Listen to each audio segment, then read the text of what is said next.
Okay, first let's take a look at the Gorn Raider pack. So we got the Gesril, probably, whatever.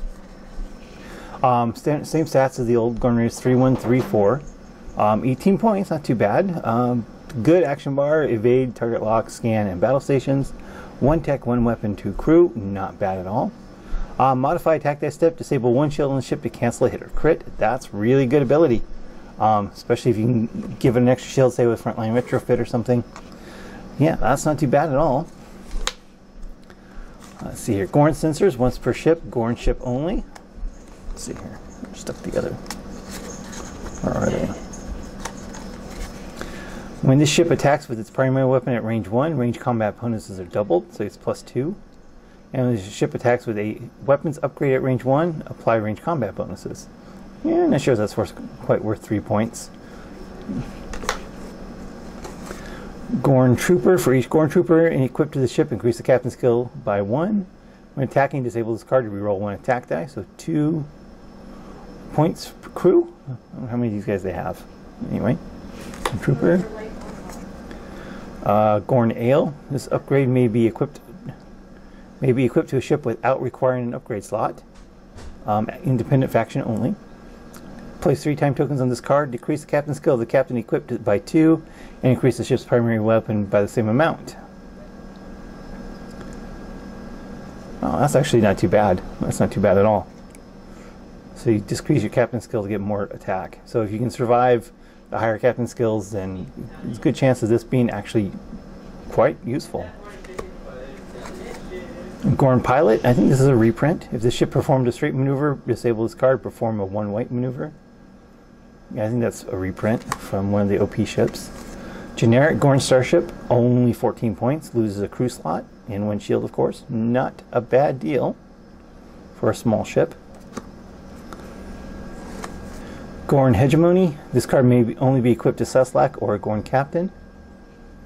Action, discard this card and treat the captain's skill of the captain equipped to the ship as 0. The ship may take 2 attacks this round instead of one.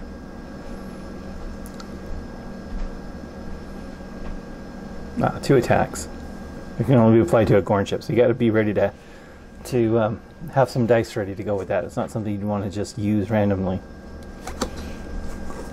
Lar, this card counts as a Gorn Captain. At the end of the deal damage step, spin the ship's target lock. Choose 1 face down damage card to the defending ship, flip it face up. So you have to keep your target lock. And it doesn't matter if you do damage, just when you get to the deal damage step. At the end of that, then you spin your target lock then, and then you get to take one of their face down cards and flip it face up, if there are any, of course. So, in fact, you get to choose which one. That's even better. Yeah. Interesting mechanic. Hidden Explosive. So this card caused a lot of controversy. Set up, target an opposing ship, place a hidden explosive target token on the target ship, and place 4 time tokens on this card. When there are no more time tokens on this card, you must discard this card. Roll 3 attack dice that cannot be re-rolled or modified. All hits and crits deal damage to the target ship's hull. Discard the hidden explosive token after the attack is made.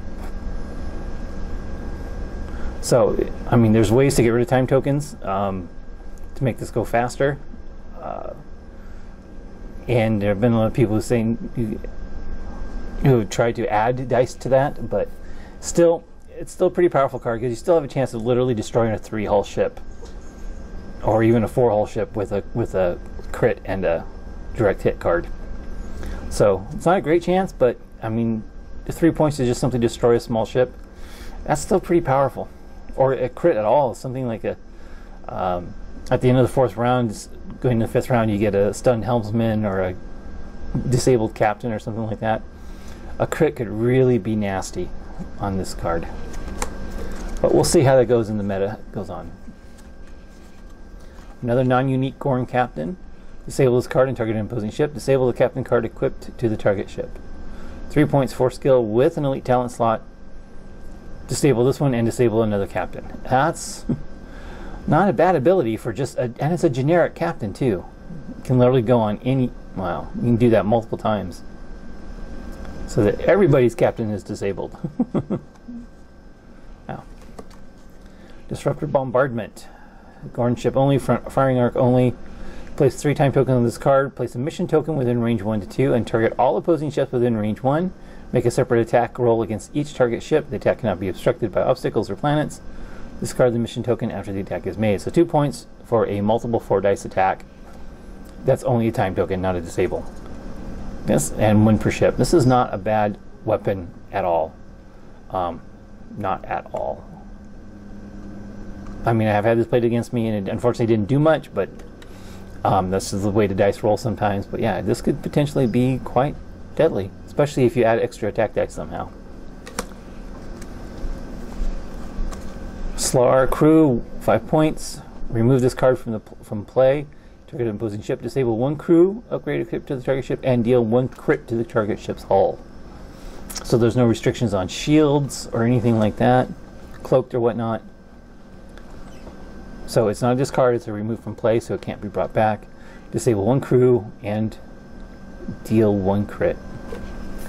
That's pretty powerful, especially if they're on 1 hull. You just like, I'm going to kill you in the action phase.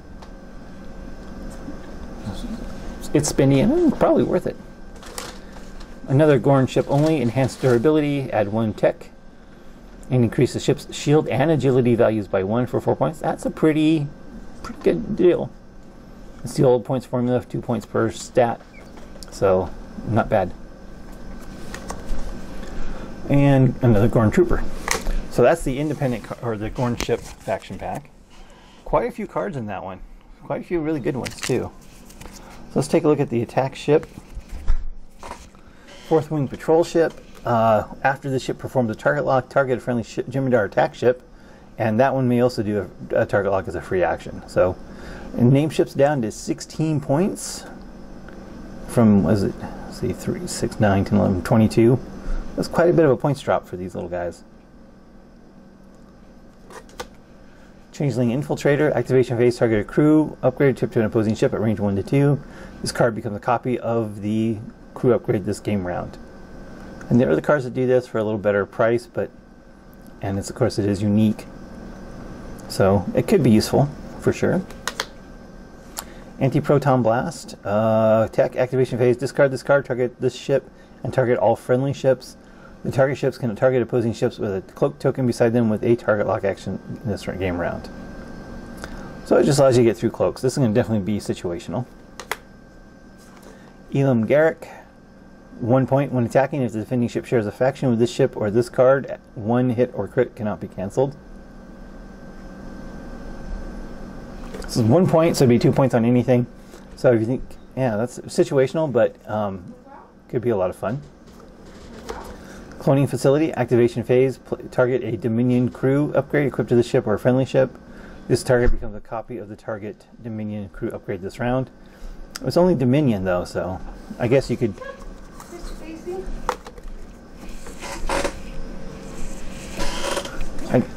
I guess you could target the Changeling Infiltrator and clone 2 of your opponents. Anyway, that's pretty expensive, pretty restrictive, so I don't know if that's going to see any play. Captain Vortic Commander, the ship may perform a target lock action as a free action after the ship performs a green maneuver. That's not too bad. That's he'll probably see some play. And he's not unique either, so yeah, he will probably see some play, multiple, might even see more than 1 on the table at a time. That's not a bad card. Free actions are always good. Phase Polaron Beam, here you go. 3 points, 3 attack dice, range 1 to 2. It's a disable, but not a target lock. This attack ignores the target ship's shields, and this ship may convert 1 battle stations into a hit. So, and it's front arc only, Jem'Hadar attack ship only, phase Polaron Beams. So these will ignore shields, pretty good card. 3 attack dice, you got to be able to do something to increase that. If you can do something to increase that attack dice, it's even better. But yeah, that is not bad at all. Goldemar, the savior of the Alpha Quadrant. After the ship performs a maneuver, place 2 time tokens on this card and target up to 2 friendly attack ships. Place an evade token besides this ship. The target ships may perform an action on their action bar as a free action. So it's basically 2 time tokens for 3 free actions, and you still can do your action on this ship. Yeah, he's pretty good. If you're running a if you're running an attack ship swarm, he's going to be basically a no-brainer. That's a lot of free actions going on there. Tactical Command Reticle. Add 1 weapons to your. It says 1 per ship, Dominion only. Place 2 time tokens on this card. The ship pulls 1 attack die this game. So this would be a good thing to go with the Phase Polaron Beam for sure. So now you're up to 4 dice, and you're probably going to get through those 3 evade dice with 4 attack dice. Generic Starship is only 13 points for a generic Jem'Hadar attack ship. Not bad. Victory is Life. 6-point elite talent combat phase. Discard this card, target this ship, and target all friendly Dominion ships. Place a battle station token besides all target ships. All target ships roll +1 attack die this game round. So it's not an action. It happens during the combat phase. So you can choose after everything's moved to use it or not. All your other ships have to be at range 1, but my gosh, a battle stations and +1 attack die. I mean, with Phase Polaron Beams and a swarm of ships, free target locks from that non-unique commander, that could be pretty nasty. Pretty nasty really quick. Because shields, bypassing shields with 5 attack dice per ship, and a target lock and a battle stations, yeah, that's going to do some damage. And a crew Seskull. If all the ship's shields have been destroyed, disable this card. It should roll +2 attack dice this game round. That was very situational and probably not going to be very useful on a bug, but otherwise it could be useful. I'm kind of spinny at 4 points though. So that is the March card pack releases of the Patrol Ship and the Gorn Raider. So we got lots of cool tokens here for the Gorn Troopers, and there are other icons here. Captains. So these are the tokens for that one card that for cloaking. All these kind of basically a token for every card in here if it does something cloning facility. I guess it's just to mark when you use them every turn. Victory is Life, yeah. These would be tokens for the victories or life and everything. So yeah, tokens. That's interesting that they're trying to make lots of tokens for when you use cards so that you can mark that you've used them and don't forget them. So that's it for this month's releases, and I'll talk to you later.